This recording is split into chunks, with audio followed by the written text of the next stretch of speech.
মা তাকে ডাকতেন দুঃখী বলে।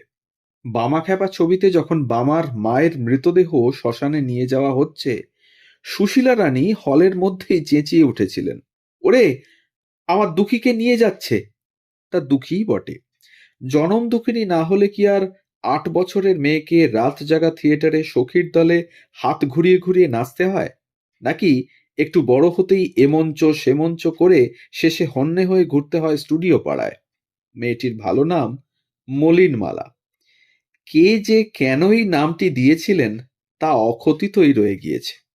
তবে নিষ্করুণ মহানগরের শানে ঠক্কর খেতে খেতে সেই মলিনমালার অভিনেত্রী মলিনা দেবী হয়ে ওঠার আখ্যান শুধু প্রতিভা আর পায়ের নিচে মাটি পাওয়ার মরিয়া লড়াই নয়, বাংলা ছবির সাবালক হয়ে ওঠার ইতিহাসের সঙ্গেও তার আঙুলে আঙুল জড়ানো। হ্যাঁ, আজ বলবো মলিনা দেবীর গল্প। নমস্কার বন্ধুরা, কেমন আছেন সবাই? গল্প যেখানে সত্যি চ্যানেলের আরও একটি নতুন গল্পে আবারও আপনাদের সকলকে স্বাগত জানাই। আমাদের চ্যানেলে নতুন হলে অবশ্যই আমাদের চ্যানেলটিকে সাবস্ক্রাইব করে একটু পাশে থাকবেন, বেল আইকনটিকে প্রেস করে নেবেন যাতে পরবর্তী গল্প খুব তাড়াতাড়ি আপনাদের কাছে পৌঁছে যায় তার জন্য। আর আমাদের গল্প যদি এতটুকু ভালো লেগে থাকে তাহলে একটা লাইক, একটা কমেন্ট আর একটু শেয়ার করে দেবেন আমাদের গল্পগুলো। আজ বলবো মলিনা দেবীর জীবনের কিছু অজানা তথ্য। তার বয়স তখন মোটে ১৩, কিন্তু তার মধ্যেই বেশ কিছু কাজ করা হয়ে গিয়েছে। মাত্র ৮ বছরে তাকে মিনার্ভা থিয়েটারে কিন্নরী নাটকে সখীর দলে জুড়ে দেওয়া হয়েছিল। পেশাদার থিয়েটার তখন চলতো প্রায় রাত ভোর। মাঝে মাঝে সখীর দলের নাচ হতো। কখন ডাক পড়বে সেই অপেক্ষা করতে করতে ছোট্ট মেয়েটা কোথায় কোনো ড্রেসের বাক্সের ফাঁকে ঘুমিয়ে পড়তো। নাচের দলের বড় মেয়েরা ঠিক খুঁজে বার করে চড়থাপ্পড় দিয়ে ঘুম ভাঙিয়ে নিয়ে যেত মঞ্চে। টাকা পয়সা নিয়ে মিনার্ভার সঙ্গে তার গার্জেনদের কি গোলমাল হয়েছিল, তারা তাকে মিনার্ভা থেকে ছাড়িয়ে নিয়ে মনমোহন থিয়েটারে পাঠালেন। ছেলের পাঠ প্রথম জাহাঙ্গীর নাটকে বালক দ্বারা, তারপর কণ্ঠহার নাটকে শ্যামল। সত্যি বলতে এই তার প্রথম অভিনয়, যা নিছকই নাচ নয়। কিন্তু সেও ভাগ্যে বেশি দিন সইল না। গায়ে পুরুষ্ট হয়ে যাচ্ছিলেন বলে ছেলে সাজা কঠিন হয়ে উঠছিল। মনমোহন থেকেও চাকরি গেল। পরে স্টার থিয়েটারে নাচের জন্যই মিলল কাজ, শকুন্তলা আর স্বয়ংবরা নাটকে। অভিনয়ের সুযোগ নেই, মলিনমালা সিনেমায় কাজ খুঁজতে শুরু করে দিলেন এবং তখনই ওই পতন। কয়েক বছরের মধ্যে দর্শকের চোখের মণি হয়ে ওঠা নায়ক পরিচালক প্রমথেশ বড়ুয়া তখনও ছবিতে পা রাখেননি, জল মাপছেন। নিউ থিয়েটার্সের জন্ম হয়নি, ভারতীয় সিনেমার তখনও কথা ফোটেনি। প্রথম ভারতীয় টকি হিন্দি আলম আরা ভূমিষ্ঠ হতে এখনো ১ বছর বাকি। মুক্তি ১৪ই মার্চ ১৯৩১-এ। ৬ সপ্তাহ বাদে ২৫শে এপ্রিল প্রথম বাংলা সবাক ছবি জামাই ষষ্ঠী। ওই ছবিতেই একটি ছোট্ট রোলে আত্মপ্রকাশ করলেন কিশোরী মলিনা, যিনি তার পরের প্রায় ৪.৫ দশক বাংলা ছবি থেকে থেকে যাবেন এক আহ, তারার মতো। ইতিমধ্যে বীরেন্দ্রনাথ ওরফে বীরেন সরকার ইন্টারন্যাশনাল ফিল্ম ক্রাফটস তৈরি করেছেন। এই সময়ে বিশেন চাঁদ ওরফে জলু বড়ালের সঙ্গে মলিনমালার পরিচয়। জলুবাবুই তার নাম পাল্টে রাখলেন মলিনা।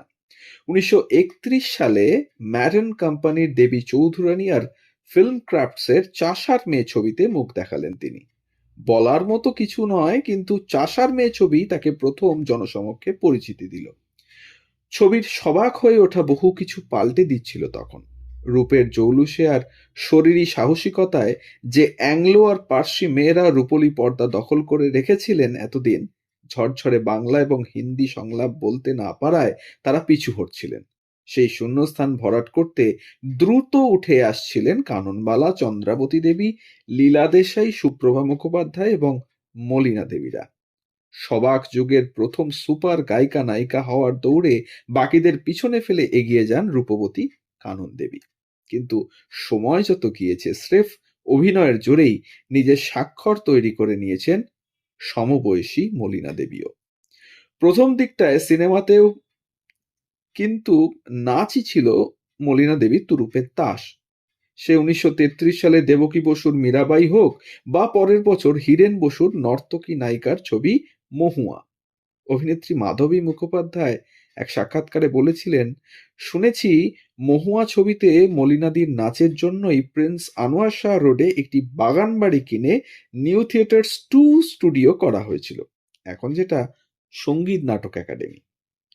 নিউ থিয়েটার্স মলিনা দেবীকে নিজের মতো করে গড়ে পিটে নিচ্ছিল। জলু বড়ালের ছোট ভাই রাইচাঁদ বড়াল নিউ থিয়েটার্সের সঙ্গীত পরিচালক ছিলেন। তার কাছে গান শিখলেন মলিনা দেবী। বড়ালেরা 3 ভাই, কিষেনচাঁদ, বিশেনচাঁদ এবং রায়চাঁদ। বিশেনচাঁদের আগেই একটি বিয়ে ছিল, কিন্তু মলিনা দেবীর প্রেমে পড়লেন তিনি। দুজনের বিয়েও হয়ে গেল। ললিত মোহন গোস্বামীর কাছে নাচ শিখছিলেন মলিনা দেবী। খেমচাঁদ প্রকাশের কাছেও তালিম নিলেন। অভিনেতা পরিচালক অমর মল্লিকের কাছে শিখলেন অভিনয়। সেকালে নিউ থিয়েটার্সের অধিকাংশ ছবি হতো ডাবল ভার্সন, অর্থাৎ একই ছবির বাংলা হিন্দি 2 ভাষাতেই তৈরি হতো। অভিনেতা এবং কলাকুশলী অধিকাংশ ক্ষেত্রেই এক। তার জন্য মাস্টার রেখে অভিনেতাদের হিন্দিও শেখানো হতো। মলিনা দেবীও অন্যদের মতো মুন্সি আসগর হোসেন শোরের কাছে শিখলেন হিন্দি আর উর্দু। সেকালে কিন্তু স্বল্প দৈর্ঘ্যের ছবি খুব একটা বাজারে ছিল, একালে যা একদমই নেই। সাধারণত বড় ছবির সঙ্গেই তা দেখানো হতো। 33-34 সালে, অর্থাৎ 1933-34 সালে ডিজির 2টি ছোট ছবি, 5 রিলের এক্সকিউজ মি স্যার এবং 3 রিলের মাস্তুতো ভাইতে প্রথম নায়িকার রোল পান মলিনা দেবী। দুটোতেই হ্যাঁ, হাসিতে ঠাসা, দ্বিতীয়টি তো বিপুল জনপ্রিয় হলো।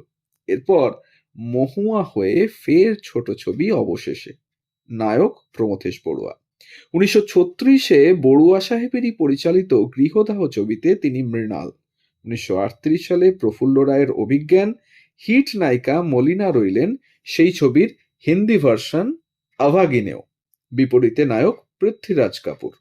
এরপর বিপুল সাফল্য এলো বরদিদি ছবিতে। মাধবীর ভূমিকায় কাহিনীকার শরৎচন্দ্রের তরল আবেগকে পর্দায় জীবন্ত করে তুললেন মলিনা।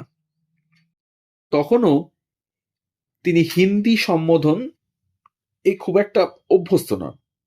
এক মুগ্ধ দর্শকের চিঠির উত্তর লিখলেন, আমার নামের পিছনে দেবী কথাটি জুড়ে দিয়ে আপনি দেবীত্বের অপমান করেছেন মাত্র। আমি এ জীবনে দাসী হয়ে জন্মেছি এবং দাসীই থেকে যেতে চাই। কিন্তু নায়িকা নন, বরং চরিত্রাভিনয়ের দিকে যত ঝুঁকেছেন তত রূপ রং খুলেছে মলিনা দেবীর। তার প্রমাণ 1939-এ প্রমথেশ বড়ুয়া পরিচালিত অভিনীত রজত জয়ন্তী ছবিতে পার্শ্ব চরিত্র হয়েও পাহাড়ি সান্যালের পাশাপাশি তার অভিনয়। এমপি প্রোডাকশনসের 7 নম্বর বাড়ি ছবিতে অভিনয় করলেন মলিনা দেবী, প্রশংসাও পেলেন খুব। পরের বছর আগস্টে দেশ স্বাধীন হলো, ডিসেম্বরে মুক্তি পেল রামের সুমতি। মলিনা দেবী রামের বৌদি, তুমুল হিট। আর্দ্র স্নেহের যে জ্যান্ত এবং প্রায়শ উচ্চকিত প্রকাশ মূলধারার বাংলা তথা ভারতীয় ছবিতে শরৎচন্দ্রকে ক্রমশ অক্ষয় করে তুলছিল। মলিনা দেবী যেন তারই জীবন্ত ত্রিমাত্রিক প্রতিভূ। রামের সুমতির হিন্দি ভার্সন ছোটা ভাই তাকে দেশজোড়া খ্যাতি এনে দিল, কিন্তু মলিনা নিজে বোধহয় বুঝছিলেন তিনি ছাঁচে পড়ে যাচ্ছেন। উত্তম যুগের শুরুতেই 1953 সালের 20শে ফেব্রুয়ারি মুক্তি পেল এমপি প্রোডাকশনসের একটি বিখ্যাত ছবি, যার দৌলতে বঙ্গজীবনে কার্যত অমরত্ব প্রাপ্ত হবেন মলিনা দেবী, যদিও সেদিন তা বোঝা যায়নি। পরিচালক নির্মল দে ছবির শুরুতে নামপত্রে মলিনা এবং তুলসী চক্রবর্তীর নাম বড় করে, উত্তম সুচিত্রার নাম ছোট করে। পোস্টারেও তাই। উত্তম সুচিত্রা তখন নবাগত, এই প্রথম তারা জুটি বাঁধছেন। মলিনা তুলসী সে তুলনায় অনেক বেশি জনপ্রিয়। তাদের সঙ্গে নবদ্বীপ হালদার, ভানু বন্দ্যোপাধ্যায়, জহর গাঙ্গুলি, হরিধন, শ্যামলাহা, গুরুদাস বন্দ্যোপাধ্যায়, পদ্মা দেবী, গায়ক শ্যামল মিত্র, মানবেন্দ্র মুখোপাধ্যায়, ধনঞ্জয় ভট্টাচার্য মিলিয়ে সে এক হৈ হৈ রৈ রৈ কাণ্ড। ছবির গপ্প তথা চলনে কমেডির ঠাস বুনন, প্রেমের আয়োজন সেখানে ধর্তাই মাত্র। এই ৭৭৪ ছবির গল্প বিজন ভট্টাচার্যের লেখা, যাকে আমরা গণনাট্য সংঘ, নবান্ন নাটক বা মেঘে ঢাকা তারা, সুবর্ণরেখা দিয়ে সম্পূর্ণ অন্য মেজাজে চিনি। বাংলা তথা ভারতীয় ছবিতে পথের পাঁচালী নামক বিপ্লব করতে তখনও ২ বছর বাকি। শরৎচন্দ্রীয় আবেগের পাশাপাশি কিন্তু কমেডির ঝিলিকও মলিনার অন্যতম অস্ত্র ছিল চিরকাল। বাংলা ছবিতে স্নেহে বিগলিত মা মাসির গোলগাল নিটোল আবেগের আইকন তিনি, কিন্তু তার অভিনয়ের পরিধি অনেক বড়। নিষ্কৃতি, ছোট বউ, মেজ বউ, অন্নপূর্ণার মন্দির, মহাকবি গিরিশচন্দ্র, নীলাচলে মহাপ্রভু, ইন্দ্রনাথ, শ্রীকান্ত ও অন্নদা দিদি, সাত পাকে বাঁধার পাশেই নানা মাত্রার অভিনয়ে তাকে দেখেছি। ওরা থাকে ওধারে, একটি রাত, মানময়ী গার্লস স্কুল বা ছায়া সূর্য ছবিতে। তার সঙ্গে জুটি বেঁধে ভক্তিমূলক ছবি আর নাটকে পাকা ঠাঁই করে নিয়েছেন গুরুদাস বন্দ্যোপাধ্যায়ও, যার ফসল ১৯৫৫ সালে কালীপ্রসাদ ঘোষের রানী রাসমণি, নাম ভূমিকায় মলিনা দেবী এবং রামকৃষ্ণের ভূমিকায় গুরুদাস বন্দ্যোপাধ্যায়। এরপর ভক্তিমূলক থিয়েটার টানা ২ দশক করে গেলেও পর্দায় মলিনা কিন্তু কখনো ভক্তির ছাঁচে আটকে থাকেননি। সিনেমায় মলিনার অন্যতম সেরা কাজ বলে গণ্য হয় ১৯৭৫ সালে মুক্তি পাওয়া ফুলু ঠাকুরমা, কিন্তু সে ছবি দেখার কোনো উপায় সম্ভবত আজ আর নেই। তার আগের বছরই তরুণ মজুমদারের ফুলেশ্বরী ছবিতে অভিনয় করেন মলিনা দেবী। যে রঙ্গমঞ্চ মলিনা দেবীকে গোড়ায় ব্যবহার করেছিল প্রধানত নাচিয়ে হিসাবে, পর্দায় খ্যাতির সুবাদে সেই মঞ্চই অভিনয়ের দরজা খুলে দিচ্ছিল। প্রচুর প্রস্তাব আসছিল, যদিও তিনি তা নিচ্ছিলেন না। কিন্তু ১৯৪৩ সালে এমন একটা প্রস্তাব এলো যা আর ফেরানো গেল না। শিশির ভাদুড়ীর শ্রীরঙ্গমে পরে যা বিশ্বরূপায় পরিণত হয়, শরৎচন্দ্রের বিপ্রদাস নাটকে বন্দনা বিপুল প্রশংসা পেল। এরপর সেখানেই বিধায়ক ভট্টাচার্যের লেখা হালকা রসের নাটক তাই তো, কিন্তু শ্রীরঙ্গমের দিন ফুরিয়ে আসছিল। তাই এই সময় কলকাতা পুলিশের ইন্সপেক্টর রাম চৌধুরী দক্ষিণ কলকাতায় কালিকা থিয়েটার পত্তন করে মঞ্চস্থ করলেন শরৎচন্দ্রের বৈকুণ্ঠের উইল। মলিনা দেবী তাতে ভবানী। পরের বছর ১৯৪৫-এ মেজদিদি নাটকে তিনি নাম ভূমিকায়। ১৯৪৮ সালের ১৯শে নভেম্বর কালিকা থিয়েটারেই মঞ্চস্থ হল শ্রীরামকৃষ্ণের জীবন নিয়ে তারক মুখোপাধ্যায়ের লেখা যুগদেবতা। সেখানেও আবার মলিনা দেবী রাসমণি এবং শ্রীরামকৃষ্ণ গুরুদাস বন্দ্যোপাধ্যায়। দর্শকদের ঢল নামলো। এক নতুন অধ্যায়ের বীজ পোঁতা হয়ে গেল অলক্ষ্যে। ১৯৫১ সালে মলিনা অভিনয় করলেন বিধায়ক ভট্টাচার্যের ২৬শে জানুয়ারি নাটকে। পরের বছর জলু বড়ালের নির্দেশনায় ম্যাক্সিম গোর্কির মা নাটকে নাম ভূমিকায় এবং প্রচুর সুখ্যাতি কুড়োলেন। এরপরে রেডিও নাটকেও কাজ করেছেন নিয়মিত। সেই পর্বে রাধারানী নাটকে রাধারানীর মায়ের ভূমিকায় তার অভিনয় প্রাচীনদের স্মৃতিতে নিশ্চয়ই অমলিন হয়ে থাকবে। গিরিশ সংসদ তাকে নাট্যাধিরাজ্ঞী উপাধি দিয়েছেন। ১৯৭৬ সালে পেয়েছেন সঙ্গীত নাটক একাডেমির সম্মাননা। ঠিক তার আগের বছর জীবনের প্রায় শেষ লগ্নে রঙ্গনায় গণেশ মুখোপাধ্যায় রচিত পরিচালিত নট নটি নাটকে তিনি গঙ্গামণি নটি বিনোদিনীর মায়ের চরিত্রে। সাড়া ফেলা সেই কাজই শেষ, আর শরীর দেয়নি। তবে মঞ্চে মলিনার সবচেয়ে বড় কাজ বোধহয় ১৯৫৪ সালে গুরুদাস বন্দ্যোপাধ্যায়ের সঙ্গে জুটি বেঁধে এমজি এন্টারপ্রাইজ নামে নাটকের দল তৈরি করা। মলিনা আর গুরুদাস, এই দুই নামের আদ্যাক্ষর নিয়েই এমজি। তাদের প্রথম দুটি নাটক ঠাকুর শ্রীরামকৃষ্ণ ও রানী রাসমণি, পরে হলো যুগদেবতা। এইসব নাটকেই গুরুদাস ঠাকুর এবং মলিনা রাসমণি এবং অভিনেতা পরিচালক শিশির মিত্র মথুর। এছাড়া পুরাণ ও ইতিহাসরয়ী নানা পালা তারা করতেন। পরের ২ দশকে অন্তত ২০,০০০ শো তারা করেছেন বাংলার শহরে গায়ে, বাংলার বাইরেও। ৬০-এর দশকের মাঝামাঝি কানন দেবী, মলিনা দেবী, নাট্য সম্রাজ্ঞী সরজুবালা দেবী, সুনন্দা দেবী, মঞ্জু দে, আরো অনেক অভিনেত্রী মিলে গড়েছিলেন মহিলা শিল্পী মহল। উদ্দেশ্য বয়স্ক দুস্থ অভিনেত্রীদের সাহায্য করা। টাকা তুলতে নাটক হতো। সব চরিত্রে অভিনয় করতেন মেয়েরাই। এমনই বরাত নাটক বাছা হলো মিশর কুমারী, সেই নাটক যাতে একদিন সখীর দলে নাচতেন মলিনা দেবী। এবার তিনি আবনের ভূমিকায় এবং মাধবী নাহারিন। যতবার নাটক হতো পাহাড়ি সান্যাল আর হেমন্ত মুখোপাধ্যায় আসতেনই, কখনো রবীন্দ্র সদন, কখনো মহাজাতি সদনে, প্রত্যেকবার হাউসফুল। ছবি বিশ্বাসের বাড়িতে যেদিন অভিনেত্র সংঘের জন্ম হয়, মলিনা সেখানে উপস্থিত। আবার 1968 সালের ধর্মঘট এবং তা নিয়ে নানা তিক্ততার জেরে উত্তম কুমার যখন শিল্পী সংসদ গড়লেন, মলিনা রইলেন তার সঙ্গেও। 1973 সালে উত্তম যখন শিল্পী সংসদের ব্যানারে বন পলাশীর পদাবলী পরিচালনা করলেন, মলিনা দেবী তখন বাতের ব্যথায় অনেকটাই কাবু। কিন্তু অট্টামার চরিত্রে তার অভিনয় দেখে চোখ ফেরানো ভারী শক্ত। মলিনমালার জন্ম যতদূর জানা যায় 1916 সালের মার্চে, একটা সূত্রে 7ই মার্চ। অন্য একটা সূত্র বলছে 1323 সনের 16ই ফাল্গুন, অর্থাৎ 1917 সালের 28শে ফেব্রুয়ারি। তবে বড় মেয়ে নূপুর চট্টোপাধ্যায়ের মতে তার মায়ের জন্ম 1916 সালে। একটি সূত্রের মতে পৈতৃক গৃহ ছিল হাওড়ায়, যদিও সেই তথ্যের গায়েও সময়ের কুয়াশা লেগে গেছে। বাবার নাম হরিপদ ঘোষ, মা সুশীলা রানী, 3 বোন 1 ভাই। মলিনাই সবার বড়। নিজে প্রথাগত পড়াশোনার সুযোগ পাননি মলিনা। একার চেষ্টায় যতটুকু পেরেছেন শিখেছেন, কিন্তু তা উসুল করে নিয়েছিলেন 2 মেয়ের বেলায়। সেদিন ইন্দ্রপুরী স্টুডিওয় নিষ্কৃতি ছবির শুটিং হচ্ছে। আগে যখন নিষ্কৃতি হয়, বড় বউ মলিনা, ছোট বউ সন্ধ্যা রানী।